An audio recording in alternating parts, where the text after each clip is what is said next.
मैं माननीय सरकार से कहना चाहूंगा आपके माध्यम से कि सरकार के पास लगभग 40 लाख हेक्टेयर जमीन खेती के वाली खाली पड़ी है। यह जमीन गरीबों और भूमिहीनों को 2-2 एकड़ सरकार अगर देती है तो कम से कम 1 करोड़ परिवार भारत के जो भूमिहीन लोग हैं वो लोग अपने पैरों पर खड़े हो सकते हैं।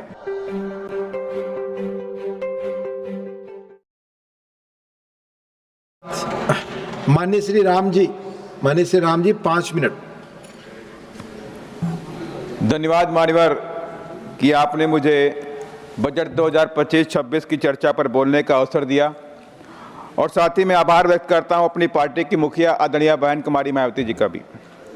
मान्यवर, देश में इस बजट से लगभग 70% लोगों को निराशा ही हाथ लगी। बजट का देश की जनता बेसब्री से इंतजार करती है कि बजट के बाद फाइनेंस मिनिस्ट्री तमाम तरह की रियायतें गरीब जनता को देने वाली होंगी।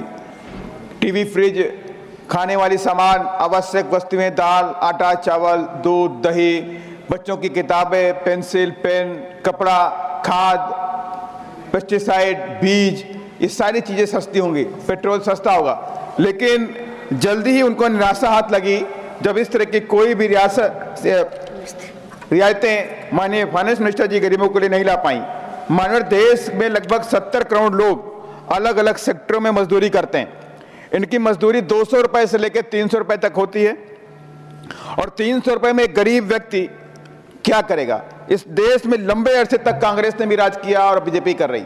इन लोगों ने कहा हम गरीबी खत्म करेंगे, लेकिन आज तक किसी भी सरकार ने गरीबी खत्म नहीं करी और 300 रुपए आज भी मिलते हैं। 15 साल पहले भी मजदूर को 300 मिल रहे थे और आज भी मजदूर को 300 रुपए मिलते हैं, लेकिन महंगाई आसमान पर जाती है। मान्यवर, 2011 socio economic and caste census के अनुसार 56% गरीब ग्रामीण परिवारों के पास कोई खेती के लिए जमीन उपलब्ध नहीं है। वो लोग सिर्फ खेतिहर मजदूर बन के अपने जीवन यापन करते हैं। मैं माननीय सरकार से कहना चाहूंगा आपके माध्यम से कि सरकार के पास लगभग 40 लाख हेक्टेयर जमीन खेती के वाली खाली पड़ी है। यह जमीन गरीबों और भूमिहीनों को 2-2 एकड़ सरकार अगर देती है तो कम से कम 1 करोड़ परिवार भारत के जो भूमिहीन लोग हैं वो लोग अपने पैरों पर खड़े हो सकते हैं। मैं आपके माध्यम से सरकार से ये मांग करता हूं।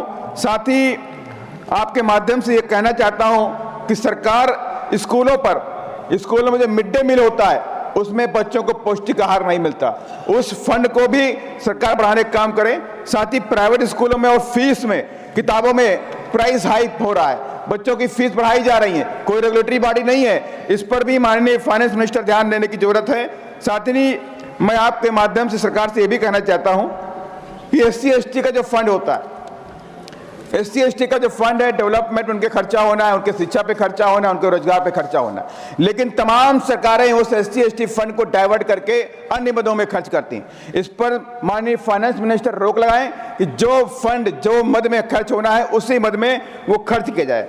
साथ ही मैं आपके माध्यम से ये भी कहना चाहता हूं कि लंबे अरसे तक काफी दिनों से SC/ST के बच्चों को स्कॉलरशिप टाइम पे नहीं मिल रही और सरकारी स्कूलों के फीस स्ट्रक्चर की वजह से तमाम SC/ST के जो गरीब बच्चे हैं वो एडमिशन नहीं ले पा रहे।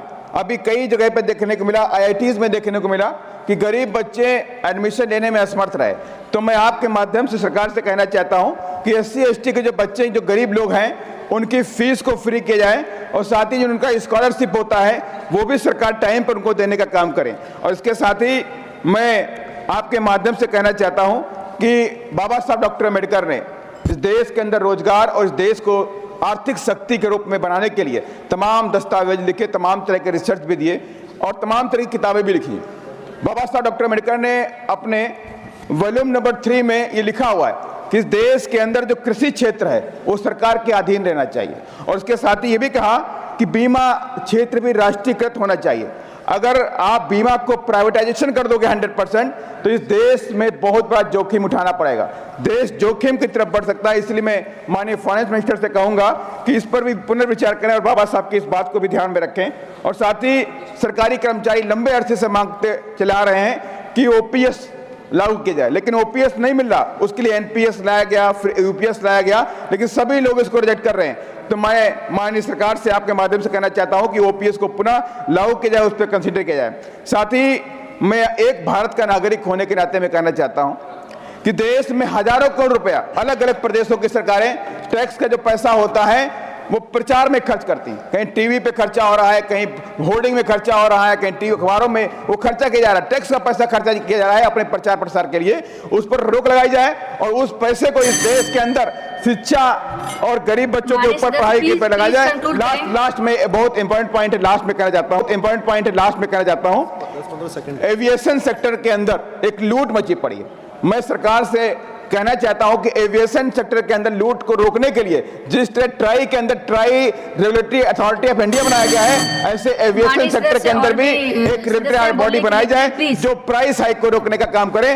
धन्यवाद। DNN हिंदी को सब्सक्राइब करने के लिए दबाएं लाल रंग का सब्सक्राइब बटन और घंटी का बटन दबाकर ऑल नोटिफिकेशन पर क्लिक करें। चैनल को जिंदा रखने के लिए नीले रंग का ज्वाइन बटन दबाकर चैनल को आर्थिक सहयोग करें।